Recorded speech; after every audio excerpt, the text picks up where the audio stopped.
Hi, yeah, so in this video, I'm going to help you save a lot of bucks, especially if you drive Mazda products. And indeed, if you drive maybe the CX3, the CX2, the CS6, CX5 up to 9, MX30, MX5, and so on. Whenever you're driving, you notice that the D light on your dashboard start flickering.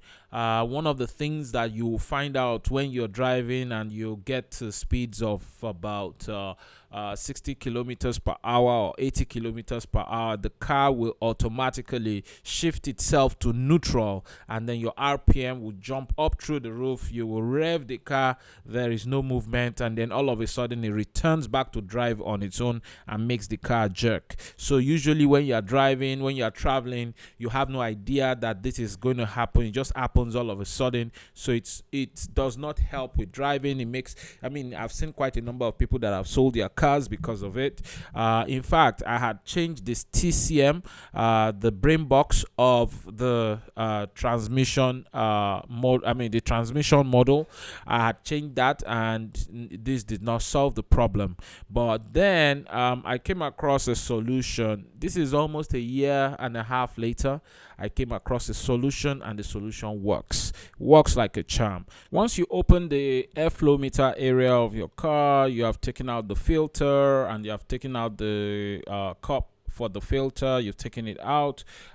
Try to locate this at the bottom of the car, just on top of the gear system. You will find the cable. The gear cable connects to this little dandy rod. You see that little dandy rod is what shifts from reverse to drive to neutral and and to park. So that particular rod is what has gotten rust on it. So what you want to do is you take WD-40, you clean out all the areas that I've circled right now. Once you clean it out, and then use sandpaper to clean up the head of this little dandy rod. Once you have cleaned it out, put a bit of grease on it, and put a grease on the cable that connects to that rod as well. Once you connect it back together, and you will find out that blinking D sign will be gone. I did this, and the D sign is stable.